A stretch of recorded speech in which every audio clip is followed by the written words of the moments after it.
Jules Kounde to Chelsea takes a big step closer tonight as West Ham increase their negotiations and increase their push to sign Kurt Zouma. The sale of that player is pivotal, absolutely pivotal, in additional money being raised for Chelsea to put towards the signing of Jules Kounde, as Sevilla are demanding now an all-cash deal as they look beyond a cash plus player swap deal to bring the young 22-year-old French international to Stamford Bridge this summer. West Ham, of course, backed away after Zouma pushed back from the move just a couple of weeks ago. It is now reported that West Ham are back in, with the deal looking very likely to be completed. This is also coupled by Sevilla being close to landing Gonzalo Montiel as a replacement in the centre-back areas. Both these pieces of news are very, very positive for Chelsea this evening ahead of the Super Cup final. I keep saying Super League, ahead of the Super Cup final. We're also going to be talking Arsenal and their move for James Maddison. Of course, we know Arsenal are £10 million shy of the asking price currently of James Maddison. They are hot on the pursuit of Martin Odegaard as well, seemingly looking like a backup option. But with Leicester City now starting to make inroads into the potential signing of Jesse Lingard to be the replacement for Maddison this summer, is there now more encouraging signs that the Gunners can get a deal done? Whether it's before the start of the season is yet to be seen. But both these deals appear on. Both Arsenal and Chelsea receive big boosts today. Hit that like button.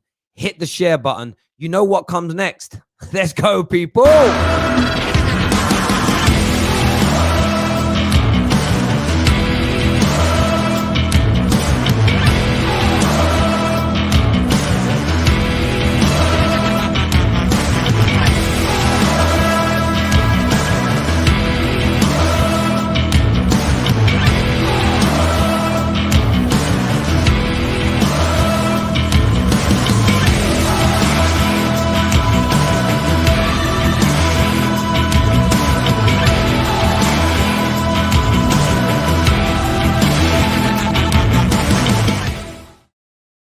Welcome back to the terrace. Jules Kounde to Chelsea is a deal that's been on for the majority of the summer.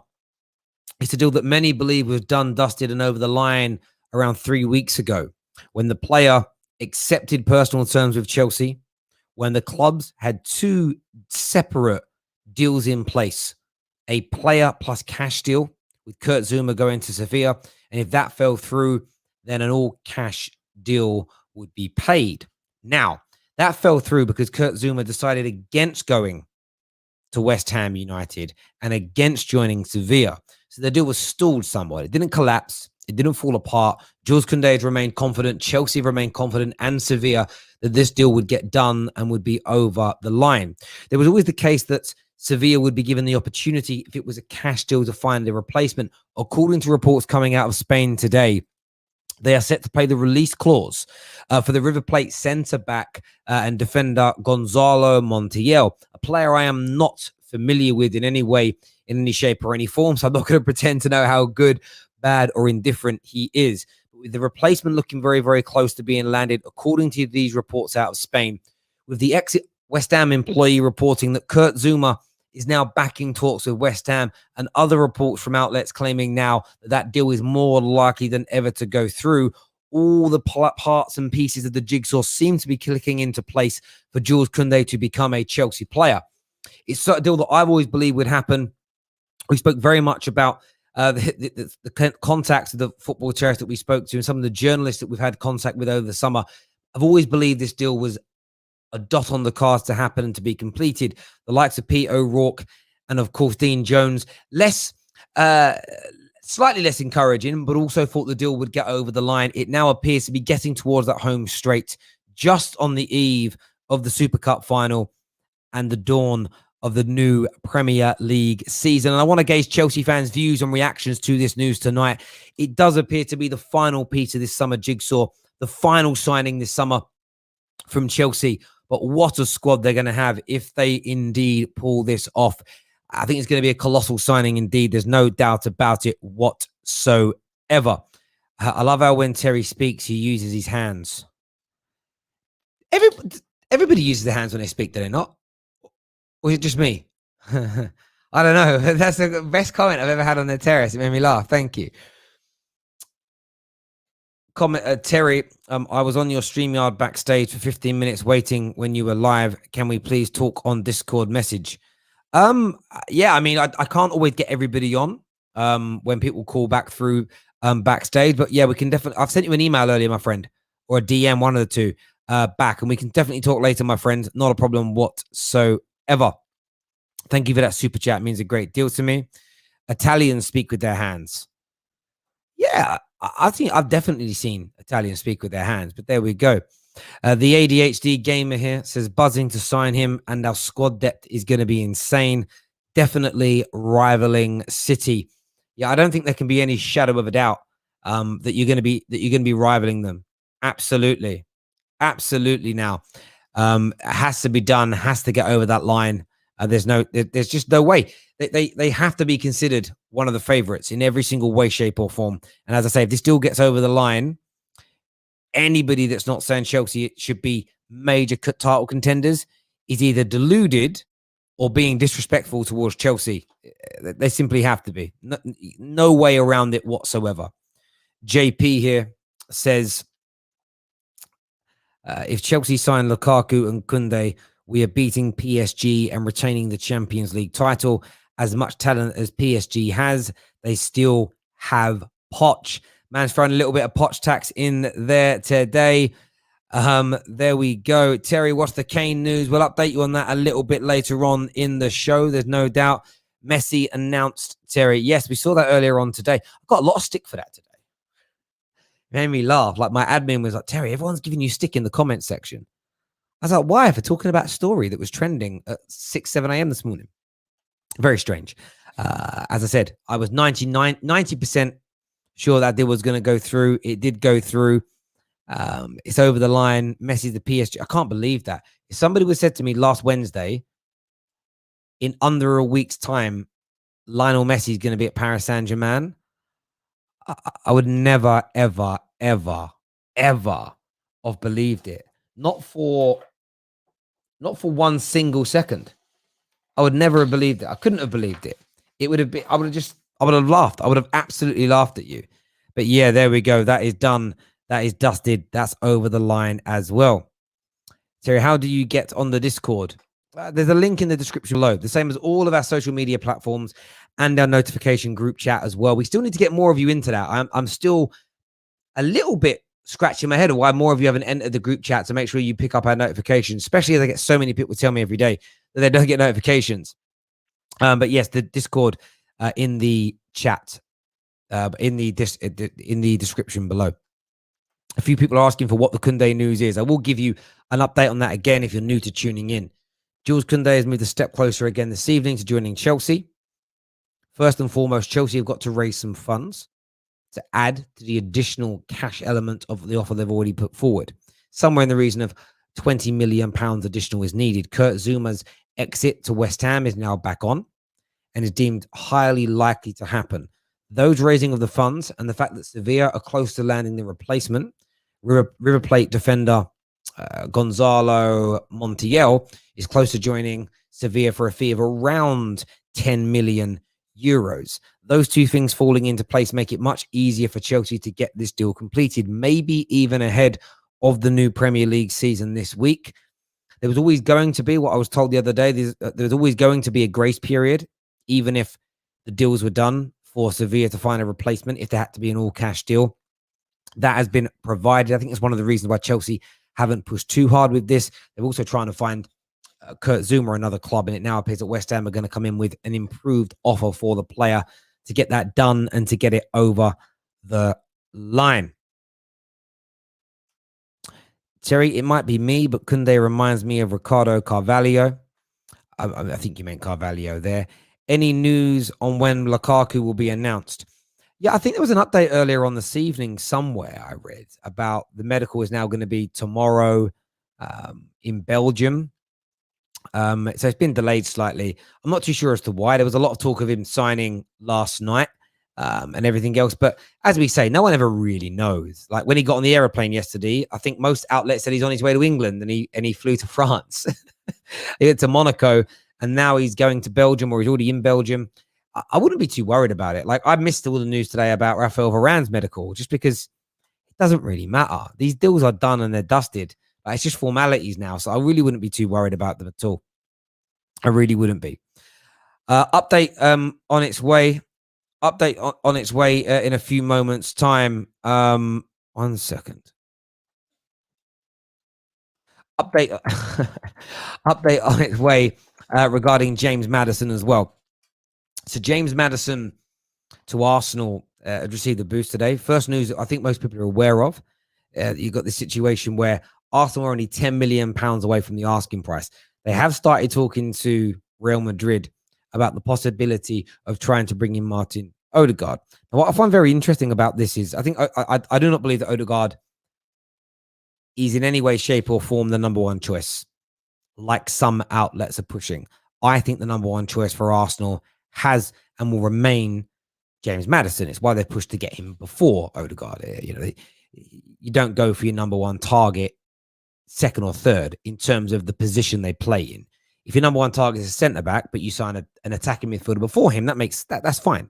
But if you need a creative attacking midfielder, you don't go for your first choice player second or third. You don't bid for him second or third, because if you land the players you want less than him, imagine if their bid for James Maddison was accepted. Wow, shit. We don't want him anyway. We want Odegaard. It would make no sense. Real Madrid seemingly open to letting him go. But it's interesting that as this news starts to emerge, you start to see the murmurings coming out about Leicester looking towards Jesse Lingard. Leicester looking towards a replacement for James Maddison. The thought here is that James Maddison might start to push a little bit harder for this move. And this is good. This should be music to Arsenal fans' ears. James Maddison wants to join you. And I know a lot of people don't like hearing it. I know a lot of people get frustrated by the news. But he does want to join Arsenal. He doesn't look at the move as being a downgrade or a step backwards. A much higher profile club with much higher standards, and a team that he believes he can help push back to those Champions League places. There are still some murmurings about some issues at Leicester City, whether it's falling out with the manager, or whether it's what I think is more likely for it to be the element of maybe the formation changing a little bit more and the number 10 role becoming a little more obsolete at Leicester City moving forward as Rodgers starts to almost evolve his football in some way, shape, or form. But really, really positive boosts, no doubt about it whatsoever, from an Arsenal point of view. Replacements being looked at. That news about Odegaard being available, being the number one target, I think very cleverly placed. Over the next few days, you will see some murmurings from James Maddison again and about potential moves away. Wait for that news to start to drop. I'm pretty sure we're going to see it. But really good boost there for Arsenal in terms of that deal. The fact that Leicester are looking at replacements tells you they're not confident 100% of keeping him. And if we go back to what the likes of Peter O'Rourke and the like have said on many, many occasions before this summer, Arsenal have been continually encouraged that they can get this deal done. Yes, there's still a £10 million differential in the offers, but this is going to one that's going to go down to the wire, in my opinion. I don't think it will be completed before the start of this campaign. Maybe you'll see the Kounde one go through before then, but definitely not James Maddison. But it is on. Of course, the situation is advanced because we're not far away from deals being potentially concluded. But it's going to be interesting to see what happens. We have a poll running in relation to this story right now on our live stream page here of Maddison and Odegaard. Which of the two will Arsenal sign? 53% have said Odegaard, and of course 49% therefore saying James Maddison. I want your views and I want your opinion on this. She knows Arsenal. Jess in the house with a super chat. Thank you. Says, do you think Chelsea will actually sell Tammy to Arsenal? There are reports that they are reluctant. Is Tammy to Arsenal strengthening a rival? Chelsea fans will say no, it's not strengthening a rival, because they'll say that we're on a different level to Arsenal now. Arsenal not even in Europe. We're Champions League winners, etc. But Arsenal know, Chelsea know they're not going to want to. They're not going to want to strengthen a team in any way, shape, or form. However, it isn't always as simple as that. They need to get rid of Tammy Abraham. As much money as Roman pumps in, balancing the books is still very important. Chelsea are have been one of the biggest, have had one of the biggest yields in selling players of all the top 6 clubs over the last 5 years. They know how important selling money is to keep those books balanced and quality players coming in. If Tammy refuses Roma, if he refuses Atalanta and wants to go to Arsenal, it actually becomes quite difficult for Chelsea to stop him. They're not going to disrespect Tammy as an academy player and stick him in the stands and make him rot. It will be, Chelsea have sold to rivals in the past. Matic and Mata have gone to Manchester United as an example. And they'll be not off the top of my head, I can't even think of any others, but I'm sure there's loads where you've gone to rival clubs. You could argue, William, was it a free transfer though? It was a free transfer. That doesn't quite count, but maybe. But I think it can happen. I think he can go to Arsenal. I know a lot of Gooners don't want him, but he's better than every other striker you've got now, because I think Aubameyang is absolutely finished and past it. But Jess, thank you very much for that super chat. It means a great deal to me. Thank you very, very much indeed. I'm joined now by Daniel. We all know Daniel well here on the terrace. He's coming here to have his say. Make sure you've smashed that like button, please, ladies and gentlemen. You subscribe to the Football Terrace tonight as well. Daniel's here with me. How are you, mate? I'm good, man. I'm just having a look at Messi's been announced. PSG have released the video. Video looks sick, by the way. I think PSG might have the best media PR team in football, because just the little snippets they've dropped, like it's a movie, like all of that, it's just proper sick. I just can't believe it. Like, I don't think, in the history of sport, we'll ever see news as big as this again. Like, because it still doesn't feel real. I don't know if you feel like this. Like, I still think Messi plays for Barcelona. Like, it doesn't feel real till I see him touch the pitch. Yeah. No, mate, I totally. I've just seen that video now. Actually, it's just come out. I mean, that looks. I've got to make sure I don't have sound on for a second. But oh wow, yeah. I mean, it looks mad. That's quality. Yeah, it doesn't feel real. I don't know. It's one of. Do you know what? It's one of those deals where if a week ago you'd have, the only transfers that could ever be bigger than this would be a Steven Gerrard-esque player going to a Man United. Do you get what I mean? Almost the best player at a major rival joining someone. They're the only ones that would have the same kind of level of shock. But Messi being who Messi is, I never thought he'd leave Barcelona. And especially after we were told he's going to sign a new deal, those two things coupled together just make it crazy. Yeah. No, it's crazy. Look, it's mad, man. It's mad. We'll see how it all works out, man. Yeah, I mean, I'm sure he's going to kill it in Liga. Like, I'm sure he is. Like, he's not going to have a problem scoring goals there. Like, he really isn't. Really is. Personally, just a quick note about that move. I just think, and it was something that I said that I think caught or ruffled a few feathers, but I said Messi was never going to take a pay cut to join the Premier League team because Tom and Ryan on Twitter think that he needs to come to the Premier League to prove himself to the world. Like, you think Messi gives a damn about coming to the Premier League to prove himself to, obviously, yeah, cool, we want to see Messi play in the Premier League. Of course we all do, but you think that's even going through his thing? It's not going through his mind at all. Like, he doesn't care. He honestly doesn't. It was whoever was able to pay the money, what project made the most sense, and PSG's obviously made the most sense for him. Yeah, of course. And I think the money was always going to be a big part of it for him, and rightfully so as well. Like, these players have earned people don't realize the pool that he has. People don't realize that the money that he generates as an individual, and he deserves it. He absolutely deserves to be paid what he gets paid, because he generates tenfold that, as an individual. And I like seeing people do well for themselves. And would I like to see him in the Premier League? Yes and no. If he goes to a rival, like if he joined any one of the sort of 2 or 3 teams we consider title contenders this year, they win the league, because he just brings, wherever he goes, he's going to score 20 goals a season that no one else in your squad scoring. And those extra 20 goals could be an extra 15 points. You're winning league titles, I think, if he joins. But yeah, I don't care what some idiots think. Would I like to see him go to a more prestigious league that's harder and tougher? Yes, but circumstances are what circumstances are. No one else can afford him. Like that's the thing, isn't it? Like no one else can even afford him.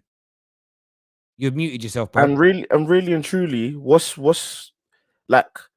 Yeah, fair enough. Cool, we can call the Premier League the toughest league, but what league after La Liga, if he's not going to the Premier League, is really tough for a guy like Messi? Do you know what I mean? Like, where's he going? Bundesliga? Like, there's no. Exactly. Yeah, exactly. Like there just isn't anywhere for him to go. That's the problem on that, unless he wanted to take a pay cut, which he Yeah, doesn't.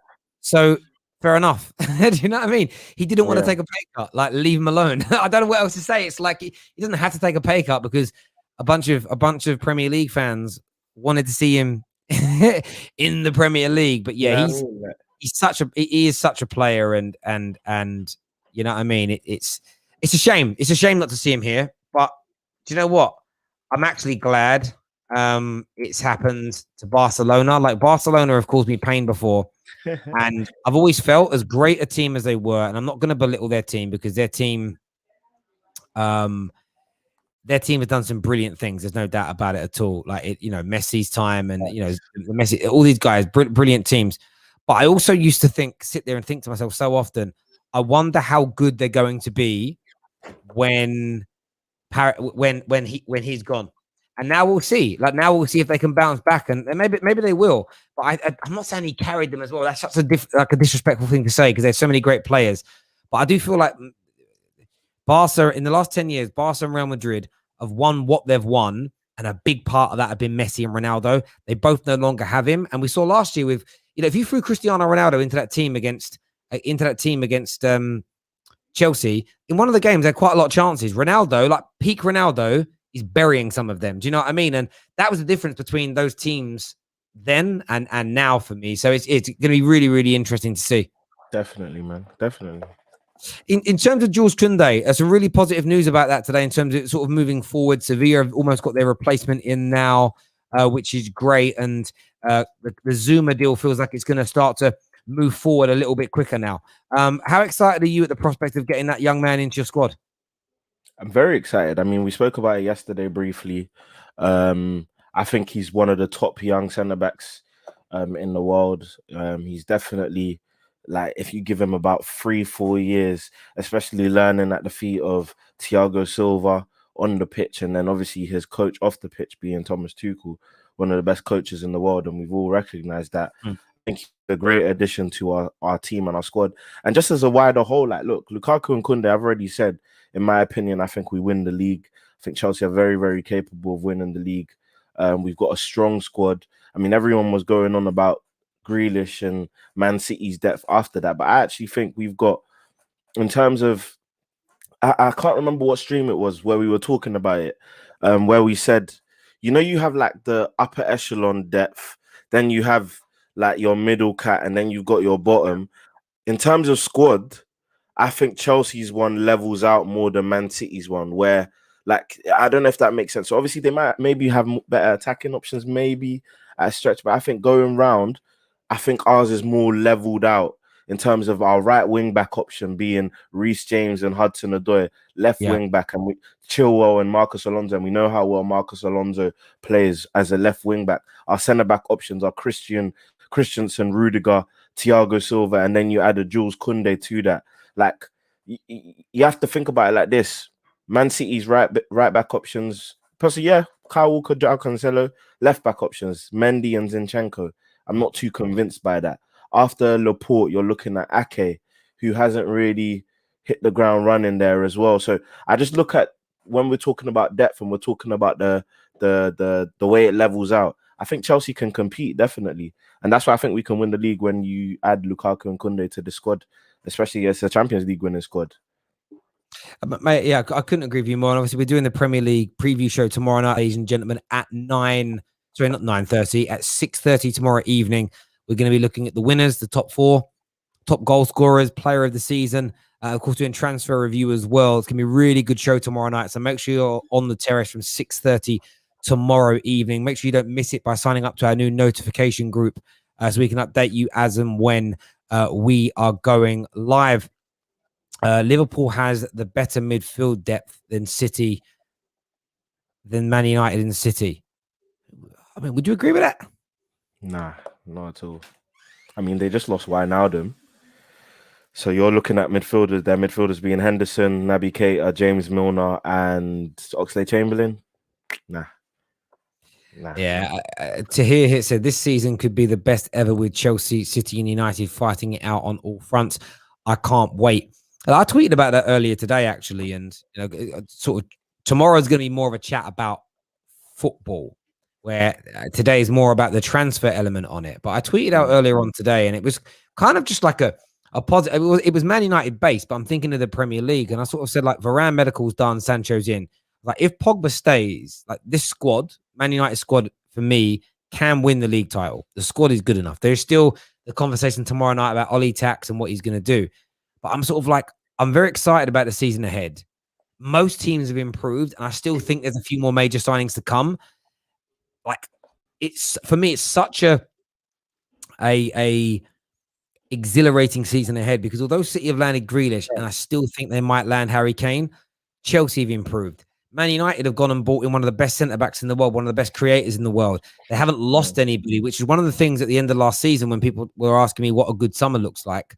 As much as I mentioned the centre-back, as much as I mentioned the right side of the attacker, not losing any major players was going to be key. And one of the little things about Man United that will come up a little bit more tomorrow as well is, look, I've seen the pictures of him today. It doesn't look nice, me seeing Mr. Rashford with his, his arm in kind of a sling and a shoulder protector. But, at the same time, my view is, this lad's going to come back and be injury-free for the first time in 2 years.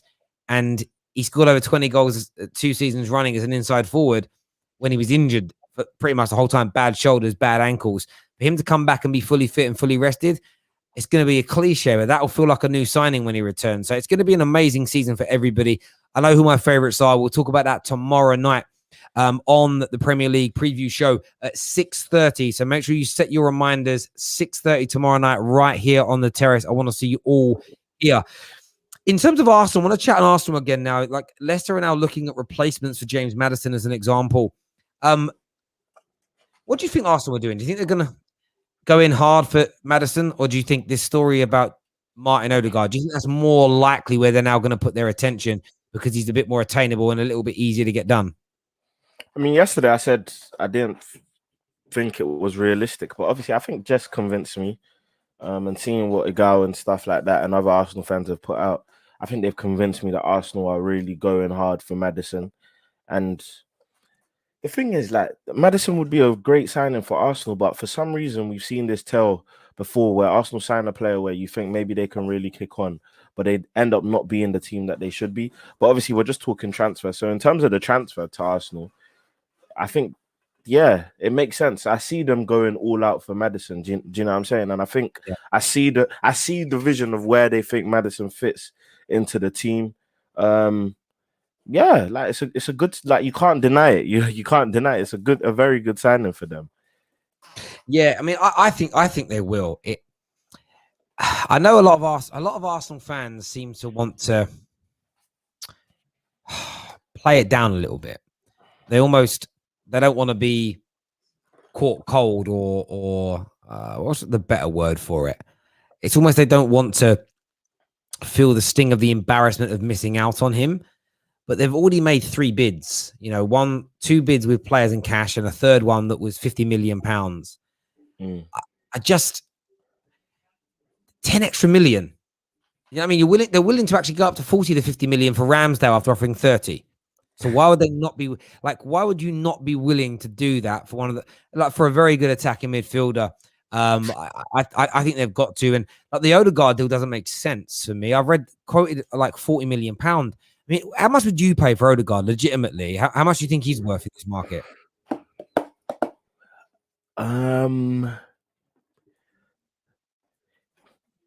He's got upside. He was touted as one of the hottest prospects. Obviously, his career's kind of taken a kind of a hit. If you want to buy, wait, are you saying how much do you think I think he's worth, or if I'm Real Madrid, how much would I part with him for? Because I think they're two different. Yeah. How much would you pay for him? I mean, do you think he's worth £40 million? No, I'd pay 35 at a stretch, personally, because I don't think he's shown that he's worth £40 million. Like, obviously Iwobi is an outlier, but £40 million is a lot of money to spend on a player. Do you know what I'm saying? Regardless of how the market looks, Grealish 100 million, players going for 60, 70, 90, 40 million is still a lot of money. So yeah, personally, I don't think he's showing that he's £40 million now. But if I'm Real Madrid, I'm holding out for a £40 million fee.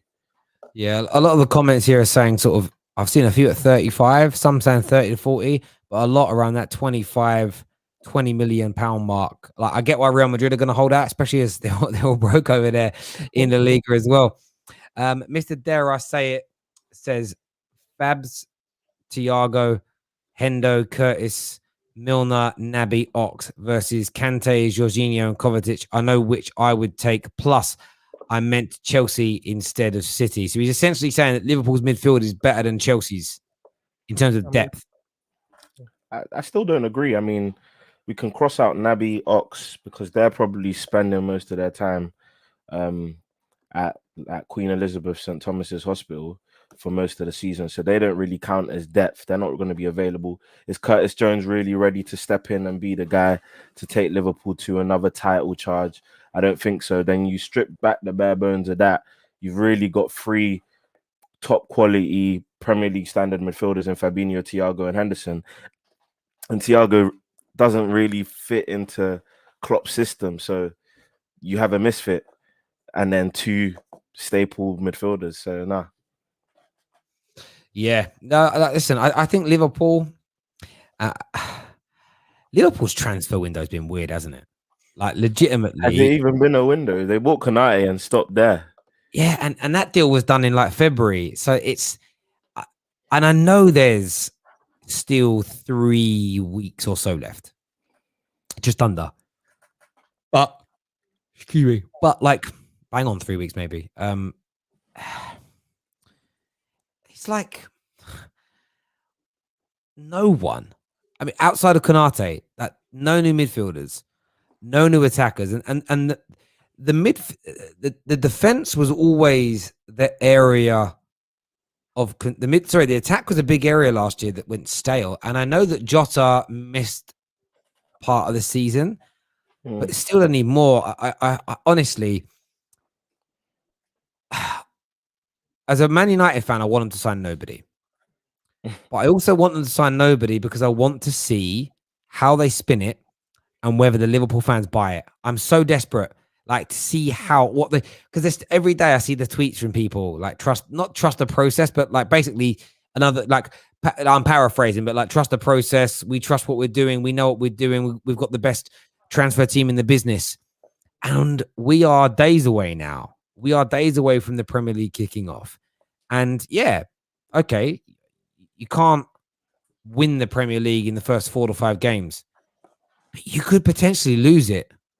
Like, you really could. You know, if City and Chelsea get out of the blocks, all guns blazing, and win 3, 4, 5 of their opening games, if Man United and Liverpool, I'm just throwing them out there, drop too many points in opening games, there already might be that gap that you just can't pull back, as an example. And I think Liverpool, again, like last summer, are taking a really big risk. Are they going to suffer the same level of terrible injuries this season? Probably not. But they're still only a couple of injuries away again from feeling the thinness of their squad. Terry, Robertson's already been announced as missing the first couple of games of the season. Who's Liverpool's replacement left back? The Tsimikas guy? Tsimikas, who's barely played. Like, has he played 3 games in a row in the Premier League yet? I don't think so. And then you've got Van Dijk. Obviously, I still think Van Dijk comes back the same player, but again, you have to take into account he's coming back from one of the worst injuries an athlete can get. So that will take him a bit of a run of games to get up to the speed of things, especially considering the opponents they could get. So injuries could very well happen, especially with what Klopp demands of his players. So I just think Liverpool have been maybe a bit naive. Like, obviously we don't know what's going on. We're just responding to what we can see, and it just a sense of naivety there. Like the fact that Klopp spent the whole year complaining about too many games, the way to kind of curb that is to try and increase the size of your squad or replace what you have with quality, so that when you're bringing in players to replace injured players, you can trust them. And it's not like you have to go get Tom and Harry from the academy. Do you know what I mean? So like they haven't done that. They haven't replaced the dead wood, and they haven't increased the size of their squad. So whose fault is that? Well, this is the thing. There's a comment here that says, Terry, you know how Liverpool work. It's from Gary Turner. They will pull something out the bag, and they may do. And I still think they will sign a player. And I know this is the crazy thing. And I know Jurgen Klopp wants to. This is where it becomes a hard conversation. I've read, Jurgen Klopp likes a thin squad. So if Jurgen Klopp likes a thin squad and you get a couple of injuries and the squad's too thin to win you titles, that's one person's fault because somebody wants a thin squad. It's just a risk. It's just a very, very big risk. And especially with there still being question marks over Konate's injury record. Naby Keita and Ox, we know they're injury prone. But even with like Virgil, I actually hope he doesn't suffer any injuries. But I've seen so many players have like cruciate injuries, and it maybe takes them another year of, niggles and knocks as they come back. And they, for the first time in nearly a year, he's going to be running at full pelt. He's going to be stretching at full pelt. You never train how you play. It's always more extreme. Otherwise, you just do. Every athlete I've ever spoken to, when you compete, you always put your body on the line more. No one knows how he's going to react. Joe Gomez, no one knows how he's going to react. I wouldn't be surprised this year, to see the players I've already mentioned, plus the likes of, Fabinho spent some time out last year. I wouldn't be surprised to see Henderson out injured again next year. I just think they're taking a really, really big, I'm not even talking about making the squad bigger maybe, but replacing 2 or 3 of these players, Naby Keita's, Oxlade-Chamberlain's, they haven't replaced Genie, as you mentioned. That's a gargantuan hole because that man, I could be wrong here, but I felt like he never missed a damn game. And suddenly, and suddenly he could just be gone and he could be absolutely out of the picture. There's no doubt about it. Comment here says Grizz in the mud. Listen, Grizz Khan knows people. Grizz Khan is being told what he's being told. Grizz Khan is not accountable for what Liverpool pull off or what deals they get over the line. It's as simple as that. He's just telling you what he's been informed and what he knows and what is going on. I wanted to chat a bit about Tottenham. I know the Harry Kane stuff's circulating a lot, but I put some tweets out this morning very early. Very surprised and happy to see them substantiated, not directly. Man didn't quote me or talk to me at all, but my claim substantiated by Alistair Gold about Lautaro Martinez being keen on this move to Tottenham. I know there's a lot of talk 2 days ago that Martinez isn't going to be leaving, but we're just starting to see the murmurings and whispers now of a player that might be leaving. Is that a deal you can see happening this summer now, like Martinez away from Inter Milan? Is that one that you think is doable, especially for a Premier League club? Yeah, it's definitely doable. That one can even go to the last day of the season. It's that doable. What people need to understand, for the people who don't watch like Serie A a lot, is that Zhang, their owner, obviously came in, and just to provide context, he told the Inter Milan faithful that we're here to compete. We've got money. We're going to invest in our squad. We're going to bring success, bring titles. Obviously brought in Conte, so there was definitely ambition there. They were ambitious. They knew what they wanted and wanted to do and try and achieve. Win the league now, and suddenly things start to go downhill. I mean, first of all, Conte isn't getting his way in terms of the transfer sign. A bit like what happened with Chelsea, kind of like it wasn't getting his way. But this was worse, where it was like, we don't have money to buy the players you want to get. So it's either that or I leave. And kind of Conte was like, yeah, cool. So I have to leave. Then it was the Hakimi situation, a crucial part of the squad. Inter then announced that they need to sell players for money. I remember the stream. That was actually something I was going to mention yesterday. I remember the stream you and Dean Jones did early in the summer, where Dean Jones said, even though Haaland is the number one priority, he said that Lukaku, that Chelsea have opened informal negotiations with him, but no one took that seriously. Like, we just all put that to the back burner.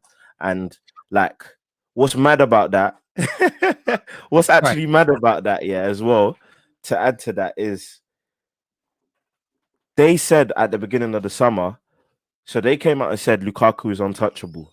That was the first thing they said. They said, we need to raise money. When have you ever seen a club say they need to raise money and the person who will get them the most money in the transfer fee is untouchable? Like, that never happens. So that was the first lie straight away. See, Hakimi then goes, no one else is going to get sold, da-di-da-di-da, this, and this happens. And then you just see slowly Chelsea wearing them down. And personally, if I'm honest, maybe this is a far left field. Maybe you have more intel than I do.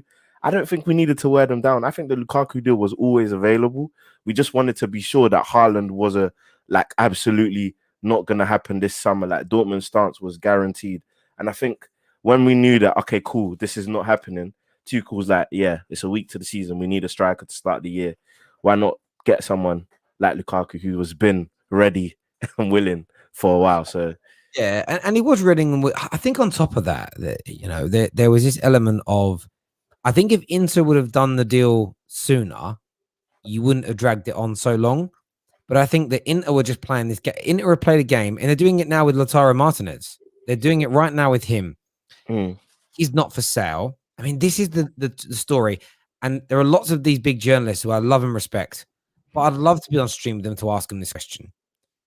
You said, or they actually, not you said as a journalist, but they said to you that they would rather keep Lukaku and sell Lautaro Martinez. Yet they'd already accepted a bid from Tottenham for Lautaro Martinez, but they allowed the Lukaku deal to go through. Now, I understand it's because that raises more money, but you have no credibility because you've lied. And every single lie they've told to their own fans, to journalists and to supporters in general has come unstuck and bit them in the backside over the course of this summer. That's why I'm so surprised people are listening to them. This is going to be a slow burner with Lautaro Martinez over the next, like it's already started, and it's just going to pick up again. There's no point. There's no, like, Alistair Gold isn't an idiot. If there's no mileage in the deal, he won't even talk about it. He wouldn't. He has a lot of loyalty to Tottenham Football Club and fans. I don't. I'm a YouTuber that talks about all football clubs. If I hear a rumor, if I read a rumor, if I talk to an agent and he tells me about a rumor, if a journalist comes on the show and speaks about it, I'm just going to put out, you know, this morning, a lot of PSG fans didn't like my stream because I spoke about a story that Messi could stay at Barca. It was trending, so I spoke about it. I don't care who does or doesn't like the story. You know, there's a trending story right now about Liverpool going bankrupt. I'm not going to ignore it because some Liverpool fans might get upset. It's a big story. I'm going to talk about it. And like the Martinez stuff, it's just so obvious that it's doable to me. And I knew it would start picking up pace after the conversation I had very late last night with a journalist who sort of said, oh, yeah, you're going to start to now see more of these stories. I got given the things. I literally had a pre-written, I put the tweet out at like 1 a.m, but I put it on pre-release. So around 7 o'clock, it got sent out automatically because I weren't getting up that early to send it. And it's happening, but I see it happening. What's interesting is this question I've got for you, though. I spoke to a gal about it earlier, and he tried to play it down like strikers aren't important. Do you think Arsenal fans are going to be infuriated if Spurs come in their slipstream and take the number one transfer target in terms of striking options? 1,000%, like guaranteed. I mean, you might not say you need a striker this year, but what about next year when Aubameyang's a year older, might not be the same guy that he was. Lacazette is the same player that a lot of Arsenal fans think it's time for him to move on, and the striker is now the priority. If you can buy someone a year early, do it. That's what Chelsea did last year. Everyone was saying, do we really need Havertz? Like that was that was what was literally trending. Do we really need Havertz with the squad that we have now? Let me tell you now, our squad is better off with Havertz than it is without. And who is the player that every Chelsea fan is saying, other than obviously Lukaku, when he comes in, is going to have a big season? It's Kai Havertz. So if you have a position or an area of the pitch that needs addressing, maybe in a year, 2 years time. Perfect example is Jules Kounde. Why are we buying Jules Kounde? Because we have Thiago Silva, who's going to be 37, 38. Like, Thiago Silva is not going to last forever. So if you can get someone this year, get him this year. I anticipate Thiago Silva will still play a lot this season. However, why replace Thiago Silva when he's literally on his last legs or no longer available for selection? When the centre-back that we really want, promising, has room for growth is that Lautaro Martinez. I think he's, 24, 25? So he's not even in his prime yet. And Tottenham, Arsenal will regret it big time if they let him go to Tottenham, 1,000%. Yeah, I mean, the thing that stands out to me is the Martinezes of this world are not available almost uncontested this regularly, because in 12 to 18 months, 2 years time, the European clubs are going to start to have money again because fans are coming back. And Martinez's next move, if he's as good as everybody predicts him to be, is going to be for money and to a club that at this moment in time, the likes of Tottenham and Arsenal can't facilitate. They don't have the facilities for that big man. They just don't. And they're going to come a cropper. And it's just poor, really, because they've given it I've really praised Arsenal this summer, and they've done a very good job with the players that they've brought in. But I don't like this, and I don't mean any disrespect to Tammy Abraham, but I think Lautaro Martinez has a much higher and bigger ceiling. And yes, he's almost double the price, and he should be double the price. But this is where the Kroenke should be breaking the bank, because they could, if they really wanted to, go and get Maddison, and they could go and get Martinez. Now, a lot of Gooners say, no, we can't. We've got to sell first, and we've got to do this first, and we've got to do that first. We'll do a better job of selling your players then. Do a better job at selling your players. And actually, no, dig deep and put some money in your pocket and inject some money into the cash.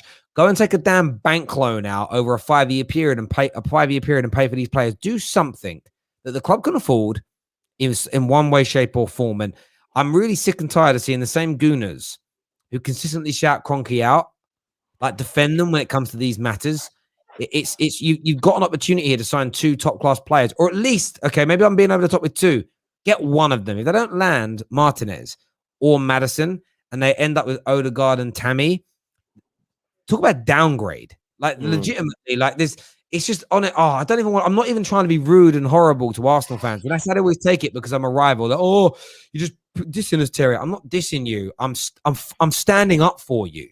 I'm standing up for you. But you need to speak to your owners of your football club. Do you know what I mean? It's an absolute madness, like that they won't go and look at these individuals. And by the way, they're looking at dropping £40 million on Ramsdale. Right? Or on Tammy, right? So we take Tammy out of it. They're looking at dropping at 30 to 40 million on Ramsdale. But they've made offers 10 to 15 million pounds shy of both Martinez and Maddison. So sack off Ramsdale and use that money to add to the bids of the other 2 players. I know that they want a goalkeeper. And look, Ramsdale might go on to be a superstar, but no one else is looking at him right now. Let him have another year in the Championship with Sheffield and then go back in for him. And there are other guys, like, it infuriates me watching it. And it makes me worse when I see people defending it. It's like, come on, Arsenal. You've done a very good job so far. Don't let yourselves down at the last hurdle. Bring in Maddison and Martinez, and you're talking about a team that could push itself up the league. And if one of the big boys slips up, they could push themselves into a top 4 position. But with Tammy and Martin Odegaard, well, honestly, like, Europa League qualification will be the maximum you can even consider getting this year, in my opinion. That'll probably trigger some Arsenal fans thinking I'm being nasty about their club. I'm not, because I've been praising you all summer, but you're so close to you're £10 million shy of a creative midfielder who is better than all your midfielders put together when it comes to the creativity of them. £10 million. You're sniffing over £10 million. How much your fans pay for a season ticket? Is it 10 grand each? Something? That's not that much, but like thousands of. That's what annoys me. It's like, it's crazy. Row here says Lukaku is a world-class striker. I hope he signs and proves his haters wrong. Well, he's definitely signing. Do you think Lukaku is going to prove his haters like he doubters wrong? Do you think he's going to do that? 1000%. Look, it depends on what you call proven, because I can see Lukaku still scoring 20 to 25 goals and someone still saying, but he still has a bad touch and he still doesn't bring people, like, you know what I mean? Like, so someone will still say something. So if we're talking about the level-headed people who can admit when they were wrong about a certain player, like, that's what I call proving people wrong. Like, for example, Bruno Fernandes, look, at the end of the day, for all his flaws, he is a quality player. And if he keeps producing the same numbers that he produced last year, he will become a world-class player. But for some reason, his doubters will never, like, because of the flaws and weaknesses that they have identified in his game, they will never be able to come round on the idea of Bruno being so important and so quality to the team. Do you know what I'm saying? So that's going to be Lukaku's that guy that's just, there's going to be people who will never come around. Whatever he does, he will never come around. For me, as long as he puts up the goals that we expect him to put up, he transforms the team in terms of creating more, allowing other players to be successful, because that's what Lukaku does. The attacker. Look at the way Tuchel, Werner, and the other guys were speaking about him today. Like he's gonna allow everyone to play better. So yeah, man. Like I think he's gonna do really well. I think he's gonna do really well for us. Yeah, you're right about people. Some people will never be convinced, no matter what he does. Listen, there are Man United fans who have said if we win the treble with Ollie, they still won't rate him. So it's not about, they're entitled to that opinion, but it's a case of I'm not going to have a debate with them because it's just it's brick wall time now. You're literally talking to a brick wall. So Lukaku, for me, he's being bought in to score goals first and foremost. So that's what you judge him on. And then outside of that, if he's damaging the team's togetherness, or that is in cohesiveness on the pitch, then maybe you can look at that. But how you know is by comparing it to last year. And if you're still scoring, if you're still scoring if you're scoring more goals but creating the same amount of chances, then he isn't meshing your team up. And that's the way. And that's the way you look at it. Because what people will do is, some people will look at Lukaku and go, it doesn't look as good as last year. For me, it's like, I don't care if it looks as good. How many chances were we creating per game last year? Let's just say it's 2 big chances and on average 12 normal chances, right? Well, we're still creating that, but we're scoring on average 1.5 goals more. And Lukaku's bagged 35 goals. He has improved Chelsea Football Club, and he has proven people wrong. Most people won't want to go down to that for it being that simplistic, because it's very easy to be proven wrong. They're always going to want nuance and eye test, surrounded by another nuance, dipped in more eye test. And that way they can always pretend to be right. Exactly. And just to, I'm seeing a couple comments where they're not listening. They just want to respond and want to just talk and come on the show and talk. Let's talk, because people aren't listening. What I'm saying is, I'm not comparing Lukaku and Bruno. I'm comparing their situations and how they are judged as players. So you people in the comments, for example, and people on Twitter who send me countless of tweets and whatnot, trying to say this and that and how this player won't do well. Lukaku and Bruno are 2 players who, because they have certain weaknesses and flaws in their games, they will never be able to be convinced, or these guys will never be able to be convinced that these guys are effective to the team that they play for, or they will never be able to be positive impacts on the club that they play for. And I don't know why that happens, but at the end of the day, for me, if Lukaku comes in and scores 20 goals, we are either very, very close to Man City or end up winning the league. You can see his 20 goals have obviously contributed to the success of that. He doesn't need to score the same amount of goals he scored for Inter. He just needs to be scoring consistently, whatever that looks like, or contributing consistently to the team's success. And that is when you know someone has come in and done what they've needed to do for the club.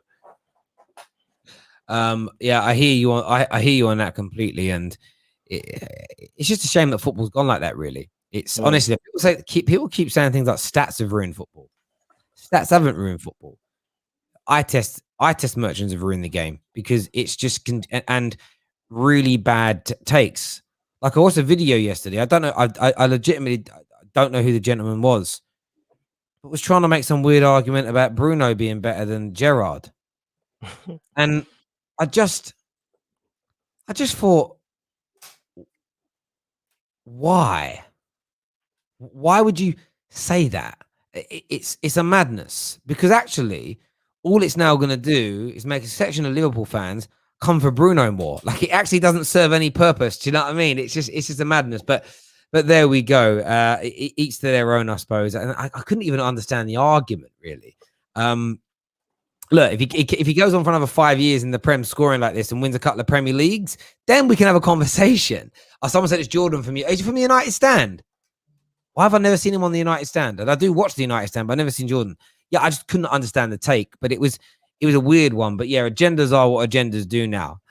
Stat merchants don't watch real football. They're a bunch of kids who are obsessed with FIFA Online. And listen, stat merchants have also had a hand in this, but that's because real football fans use both. Eye test merchants and stat merchants, I suppose you could put them both into the same category in many ways. Like I said before, every world-class defender has amazing defensive statistics. They're good at. I guarantee you, they're all in a ballpark. Here's a general rule: can have very good tackle succession, defensive dual succession. They're going to be dribbled past less than their counterparts. They're going to be very, very good in the air, in the mid to high 70s and above in aerial duels, as an example. All these things will exist. Brilliant central midfielders. Their ball retention is great. They're barely dispossessed in their own half. Their pass completion rate is very, very good indeed. Their ability with what we call second and third assists, the passes that open the play for the assisters, as an example, is very good. The Xavis and the Iniestas, I know they're going to be amazing at that without even checking, because they were world class. No world class attacker that we look at as generational. By the time he was a generational talent, and he delivered. You know, Henry's, Zidane's, they all have brilliant output statistically. The only reason some of their outputs don't look as good now is because these two little bastards called Messi and Ronaldo broke the barometer, and like they did something that was a madness. But it's just the way that it is. It's just the way that it is, bro. Just Joe, listen, brother, I will have those questions back across to you tomorrow. I've been out of the studio all day, not had a chance, so I will get them recorded and back across to you tomorrow. I promise. I did see your message. I will message you back. Just been a mad day to the studio, looking nice as well. He saw the pictures. Yeah, man, it's looking real nice, man. Can't wait. I love our duck egg seats. They're very, very good. One of the cameras arrived. All right, I've got it all out. And the guys that ordered it, they ordered the one with no lens. So there's no lenses for it. So I got to send that back. So that's what we did today. We literally lined out all the equipment, all the lights, cameras. My favorite bit was the big shoulder wrap thing to go on for because we've got one of the cameras that's going to move around the studio free-wise. I'm looking forward to it. It's going to be good. So, yes, Lukaku is going to cross 200 Premier League goals in 5 years. Very much could do. I mean, what's he on now, Premier League goal-wise? I don't even know. I think he's on 116. Let me check quickly. He is on one. Oh, it's not showing me here. I have to actually go on. I can, yeah. Try some. Be good for that pretty quickly. 113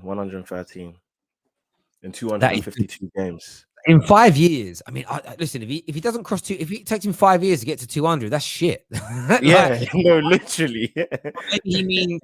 I would say I think he'll get to 200. 3 seasons. 3. I think he'll score. That's over. Whoa, that's actually a lot. That's a lot, you know. Actually, when I think about it, it's not that bad. Yeah, actually, yeah. It's not that bad. Okay, 3.5 seasons, he's gonna hit the 200 mark. Sorry, Ro. Bad maths. Yeah. Because when you think about it, he's gonna have to score like 30 league goals every single year. Yeah, which is a lot. It's a lot. Yeah, if he does that within 4 to 5 years, he'll be on for Shearer's record. You know. Boy. I won't go that far. Look, Lukaku's success at Chelsea is defined by how many trophies Chelsea win as he is the starting striker. A bit like what Drogba was able to do, a bit like what Costa was able to do as well.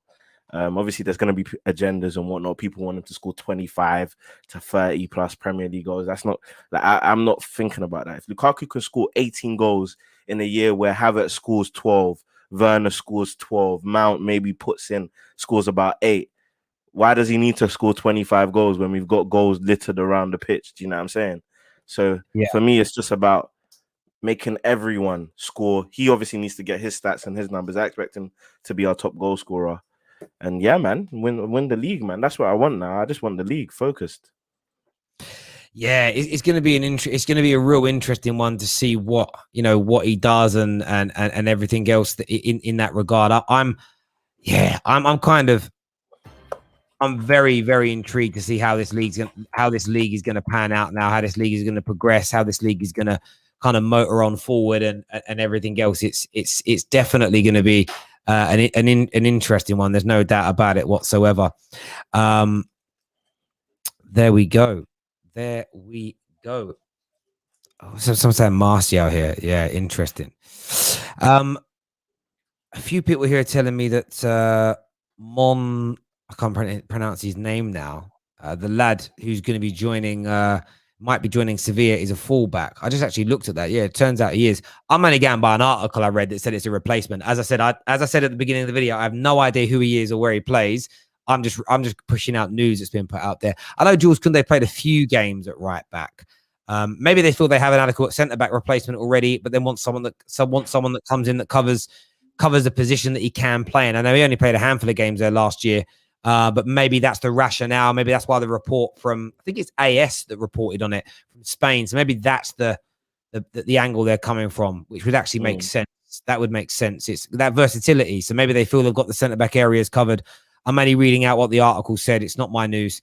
It comes from other outlets, but there we go. There's always one. There's always one that wants to sign. Oh, why'd you make that up for? Actually, I had people this morning accusing me of making up the rumor that Barcelona offered him a last-minute deal. Like, can you imagine? Can you imagine? Just what can I make up this morning? What can I make up this morning to make that make that thing happen? But there we go. That's my take on it anyway. But listen, Dan, thanks very much for coming on, mate, and having your say. Back tomorrow morning, the Done Deal show at 10:30 with Pete O'Rourke. Dean is back on Thursday. As you know, I was at the studio today, which is why we didn't have the Done Deal show this morning. So that's back tomorrow. But 6:30 tomorrow night, I want to see each and every single one of you there. Big Premier League preview. Myself, KJ, Jess, Callum's on with us tomorrow night as well. Neeks and a lot more. Brand new show coming out, a weekly show reviewing and previewing the Premier League weekends ahead. But of course, this is the big one for the opening. So can't wait to do that tomorrow. Make sure you smash that like button for us, ladies and gentlemen. But until next time, take care. Goodbye. God bless. And we'll see you